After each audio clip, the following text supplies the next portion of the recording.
Welcome to the Cultivated Collector, the smartest car buyer in all of YouTube, because he's a genius. He bought my Bugatti Veyron and my Ferrari 599, the finest inventory he has ever had.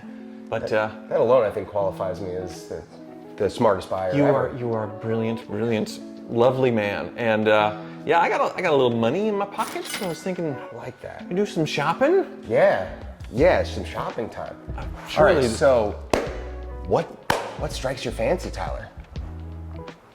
Everything. Honestly, everything. Okay, we're gonna start at the front right here. So this right here, my friend, is rally car royalty. This is a Porsche 911 SC that is affectionately known as the Hygo.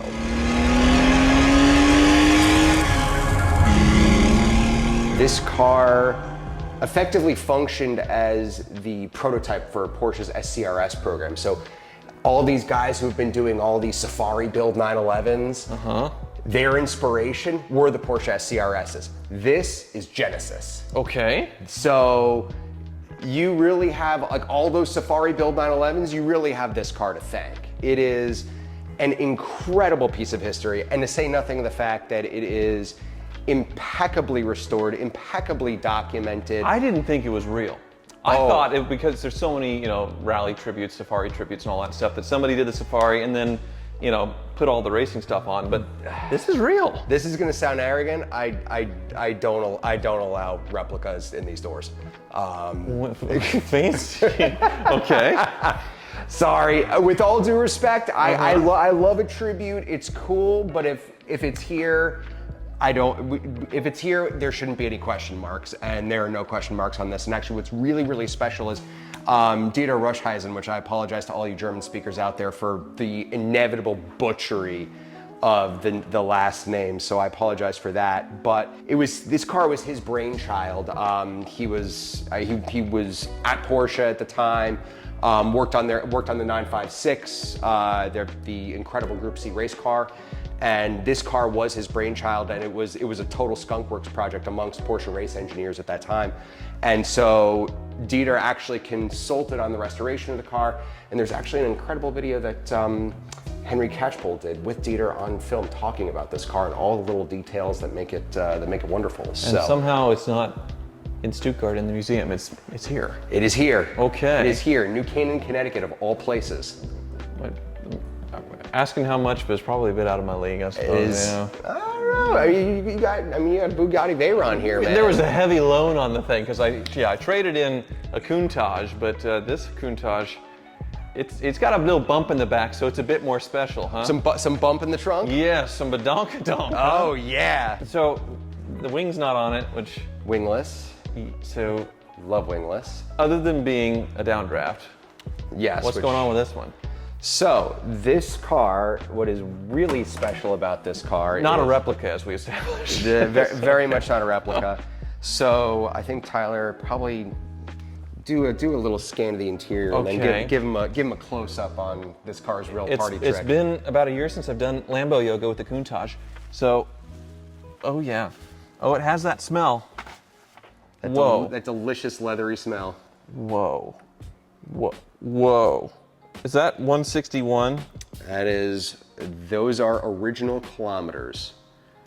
And what's amazing about this car is you take one look at all the details on this car, and the kilometers and the authenticity of the kilometers practically scream at you. I've lost some hip mobility in my year off from getting in and out of the Countach. Oh no. Yeah, so no, what's really cool, and this is a 161 kilometer, I should say, car that was acquired from the original owner, who was the official importer of Honda motorcycles and power sports equipment for all of Europe. And he kept this car in his facility. His mechanics always kept it maintained, but he never drove it. So, I mean, the car still has its original tires on it. If we're really going like my Corvette is the best Corvette type stuff, I wouldn't be shocked if it has original air in it. But believe it or not, this car fires up. It runs, drives, it does car things. It doesn't smoke, it doesn't leak. It's an absolutely absolutely incredible time capsule So version. One of the last ones made as well. It's a 1990. the nicest 25th probably on the planet, and it's a downdraft. So It's okay, pretty nice. But unfortunately, Tyler, that's probably Veyron money there. oh, it's definitely Veyron money. Yeah. But, and I'm going to tell you this as a friend, while this car is absolutely incredible, I don't think it's for you. I mean, one, you've already had one. Two, well, it's not a hooptie, but three, you can't drive it. I mean, I guess you could drive it, but you already drove one. It's time, Right. I think it's time for a new chapter for you, perhaps. I suppose I have done Diablo, but not SE30. No, which to me is quite possibly the best way to do Diablo. SE30 is just one of my favorite cars of the 1990s. It is so fun, it is so exciting, it is so thrilling. Of course, you have these absolutely useless windows, Yep. Which actually, though, fun fact, most of the cars that were delivered new to Southeast Asia did not have these little windows. They had full-length windows. Really? Yeah, because it gets so oppressively hot there. I imagine. That they wanted to at least give you an option to not perish in your car. My VT Roadster had full windows, so Yeah, well, pretty much all the. This window thing is unique to SE30. Yeah. But this one is in absolutely incredible condition. Yeah. And it's a little 15,000 kilometers. It's way up there, man. This thing's just a tired old used car. I say this thing is almost ready for the junkyard. Yeah. No, I mean, jokes aside, this thing is so tight. It is so nice. It is an absolutely beautiful, beautiful car. But you know, Tyler, I gotta say, It's not a hooptie. well, one, it's not a hooptie, but two, you know, I don't know, man. It's just, you've already done it. You've already done Diablo. Yeah, yep. You've already done Diablo. I haven't done this. A but- Porsche 962? Or a 962? Not a replica, as we established. so- No. A 962 is a spicy meatball indeed. I suppose, yeah. Very spicy. Actually, no. Just getting into the thing would be. By the way, fun little detail that I just noticed. I actually still have a booster seat in the passenger seat from a car show that I brought it to last month when my son was riding with me. Nice. So you got to, once again, we're talking flexibility here, right? So the doors. Oh, this is a fun one. So here, I'll open this for you. Holy smokes. Okay. Yeah, this is one. Well, first off, your first step in getting into this car, the easy way is removing your shoes. Okay. Because this is actually not load bearing. Oh. So the easy way to get in is you actually stand in the seat and then you drop yourself down. I would actually recommend standing up in the seat, get both of your feet in. You're gonna have to hold. Yeah. Okay, here. Yeah. Yeah, put your feet in. Actually, your legs will fit. You just have to sort of get back up and get all the way in. I hurt my back, so this is not. So this isn't gonna work. Oh, the shifter's right here, though. Yeah. Oh, this. Yeah. Okay. And then every time you get out of a car show, this. Okay. Okay. Wow. All right. Race car stuff. I'm crippled. Race car stuff. Wonderful. Well, Okay. road going race car stuff. Yeah, that is. I guess once you're in, right? Yeah, you're- believe it or not, it actually does accommodate very tall people. It's just, the trick is you got to get your legs underneath the dash as you're Okay. going down. Otherwise, getting your legs underneath is hopeless. Gotcha. It is not an easy car to get in and out of, but once you're in, it is actually quite comfortable, and believe it or not, it's actually a relatively easy car to drive. I can't believe they made this. Yeah. I mean, this is quite possibly one of the craziest cars to ever wear a license plate. Right. It is out of control. Wild. Positively out of control. Well, that's probably a bit out of my league. You know, the F40, well, we did some fun here with Hoovie's Garage on it, so you can check out that video. But yeah, this is... Hard to argue with an F40. Yeah. Even harder to argue with one of the 91 plexi window non-cat, non-adjust F40s, and even harder to argue with one that was delivered new to Charles Pozzi with these funky French headlights. Yeah. About how many F40s have you had through gosh. Collector now? 20, 25. Crazy. Okay. Yeah. Well, you're trying to be that guy now with Veyrons, so now having Love three the at Veyron. once, right? So Yeah. This is available for sale, you know, the finest one on the planet. Yes. Yeah, cool pairing here. At Moda, we had all of them, you know, all the different variants. Yeah, it was very pretty cool. And actually, I think April got me on video when I went on record saying that I preferred your car to Ed's. So Yeah. sorry, Ed. Thank you. Yeah, thank you very much. Well, now you own it, so that compliment eventually led to this. So yeah, go figure. Wait, hold on. Where's the watch? I need to buy a watch. Oh, the macaroni and cheese watch? I need a macaroni and cheese watch. We didn't negotiate that. It didn't come with the deal. I know. Sorry. I know. Because the spec matches so well. I mean, the really shrewd negotiator here is you, Tyler. I need that macaroni and cheese watch. You are becoming a bit of a Bugatti man. Ed Bolian sort of got you turned on to this, right?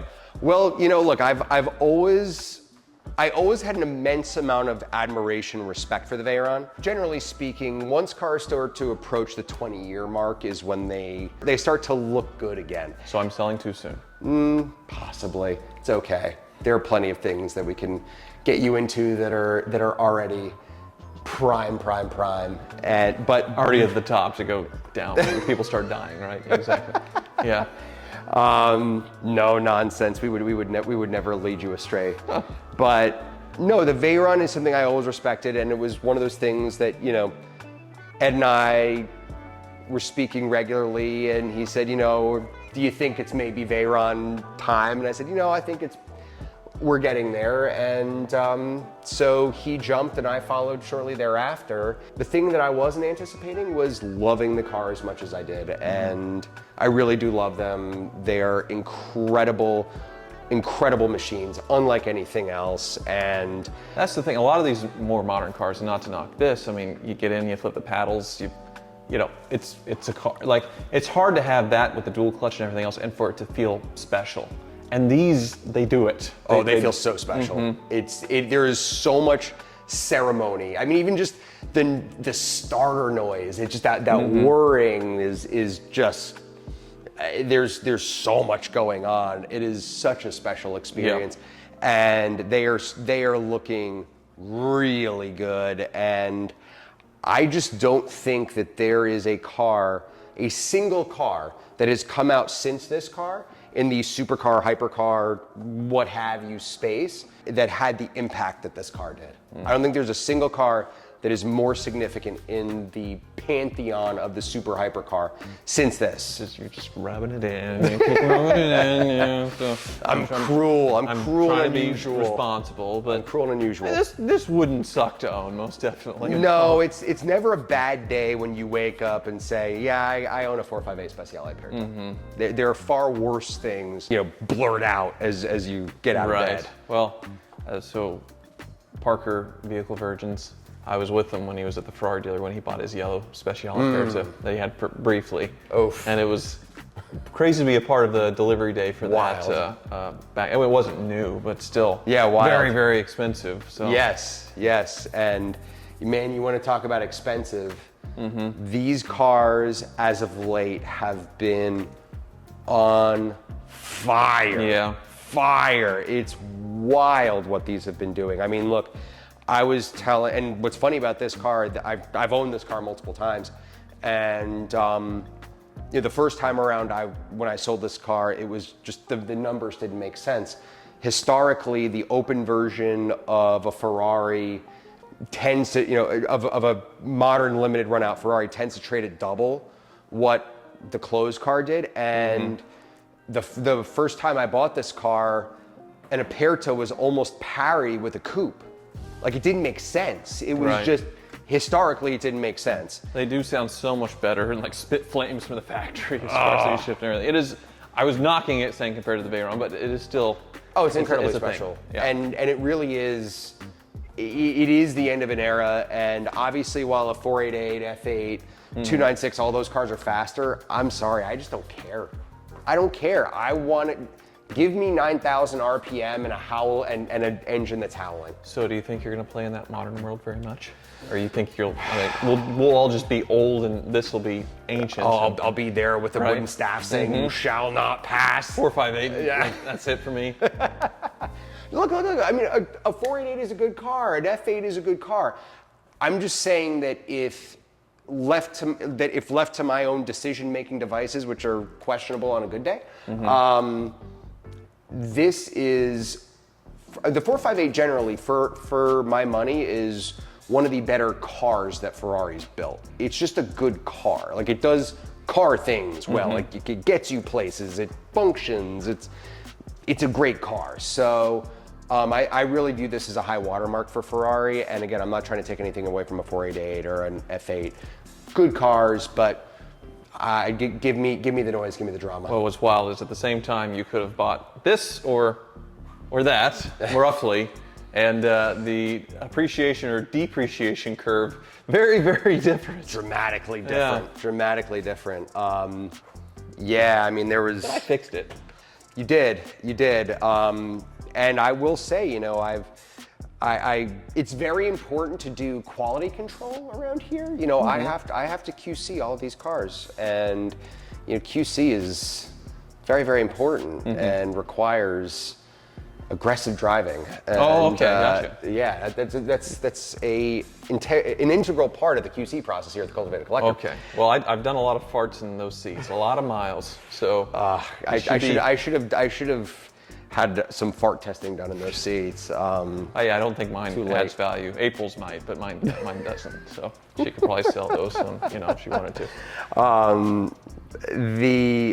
I will say, driving this car with the 6-speed is it completely transforms the driving experience of the car. It is, and this particular one, which I've got to imagine is the mapping that they did on the car. It is a spicy meatball. It is quick. Very much. It's very, very quick. But I can't buy this back. It's not a hooptie anyway. So where's the hoopties? Come on. I might have a hooptie for you. Well, I mean, wait, are we counting this as a hooptie? Well, I mean, it's an F40. Like, can you break something on it for me, please, and then sell it to me? That would be much better. You just want me to just like take a little tiny ball and peen hammer, just like tap the tail light? Yeah, something like that. I mean, you know, we'll say it's been in water or something like that, and you just drive it through a puddle or whatever, right? There you go. There you go. Exactly. No, I actually have something here that might really speak to you. Okay. Because you normally don't do hoopties. I mean, as far as salvage junk, any like it's we don't do salvage cars, but we do occasionally take a car with a good and compelling story, and there is something that is now part of YouTube lore, courtesy of our mutual friend Ed Bullion. Yes. A car that we affectionately named the Horde GT. I'm excited. Which is just returned today. It was a mess, so I'm curious how, Should we go take a look? Please. All right, let's do it. Cool. All right. Here it is. Here we are, the Horde GT, Horde no more. It's crazy that something this new would be a barn find, you know, just covered up with junk all over it in a garage. Oh my gosh. Mold on the inside. I really hope that I didn't take years off of my life. Breathing in whatever that was? Yeah, exactly. I mean, of course, Ed and I suited up for the occasion, made sure that we were sufficiently prepared for whatever came our way, but I don't know if we were sufficiently prepared at the end. Yeah. So, but well, let's see, a sniffer test here. Does it smell like mold, Tyler? No. We got it? You got it. Yeah. Yes. But it is a very low mileage car, so it was preserved very badly, but it all came, it's a Ford GT, so it all comes back, right? It came back, and it's funny, so since the car was dug out, I'd say watch the doors. Yeah, those doors will get you. If you gotta like really swing them wide, otherwise they'll try and take your head off.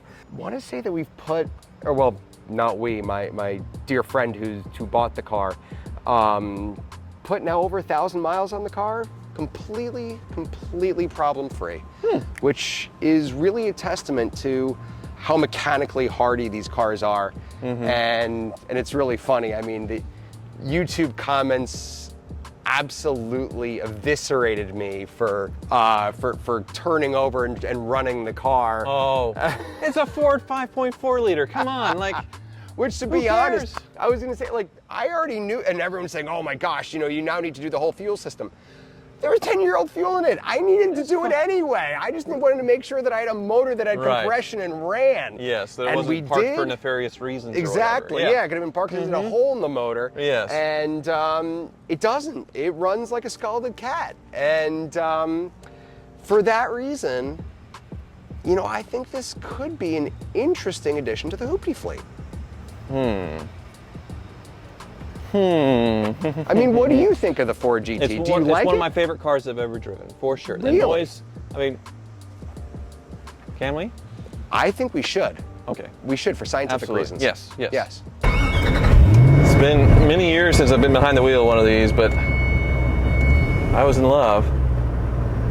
Hard not to love. Yeah. Just one of those does everything well kind of cars. Right. Oof, those doors. Okay. I don't know if they're closed all the way. Yep. Yep. Watch your head. Ah! Yep. You learn your lesson on that. decapitator. Yes, pretty quickly. But yeah, 6-speed manual, supercharger just right behind your head. A little less pressure with this one. Little less. Just a tiny bit. Less pressure than the Veyron. Less pressure than an F40.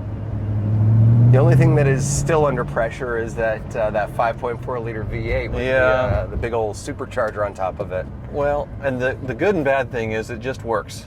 So it's good for someone who actually wants to own it, but then for YouTubers and like things breaking and stuff like that, it's not a car that does that, you know? Yeah, it's one Yep. one of the downsides of this car. It's like too good Yep. to get in and drive it across the U.S. kind of car. Right. Which I guess that could make good YouTube, right? It would have been more fun if you left the mold in it for me or something. Then this might have worked, you know. Oh man, you know, I Tyler, this is I'm a car dealer with heart. We're gonna go left there. Okay. You know, I generally try not to kill my my clients. You know, keeping them of sound mind and body is a good idea. Oh, yep. It's been over 5 years, but this is still. Yeah. So basically, the way this would work is I could take all the equity that I have in my Veyron and own this and have no payment at all, and just have something that I've always wanted. It makes a lot of sense. It's a good, sensible thing. Sensible isn't always the most fun. Right. Actually, I'd say sensible is rarely the most fun. But if you're going to be sensible, this is pretty fun. Okay. I cannot believe, this has come out of a hoarder's barn, and now it's this. Only 4,000 miles too, so Yeah. you've gotten all the ugly out of it, that's for sure. Yeah, you know, we drove. Yeah, again, it's got over 1,000 miles on it since it was in that house, Yeah. and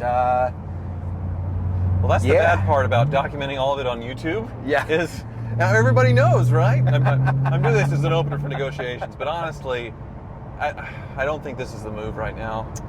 you know, Tyler, as I said, you know, the most sensible thing is rarely the most fun, and it is rarely the most rewarding. And to that end, there's something that I've been working on for quite some time that I think is the ultimate for you. Okay. And I'm going to leave you with that suspense because it is something that I'd rather not tell you about. It's something I'd much prefer to show you. Oh, okay. I suppose I'm a seeing is believing kind of guy. This is how I end up getting locked in a basement and forced to make YouTube videos like in a misery situation. I feel like this is what we're going into the boonies of Connecticut here. Oh man! And this may be the last time you ever see me. So, anyway, Matt, thank you so much for buying the Bugatti and hopefully not, Don't worry. breaking my legs with a hammer later. No Buffalo Billing around these parts. Thank you so much for watching.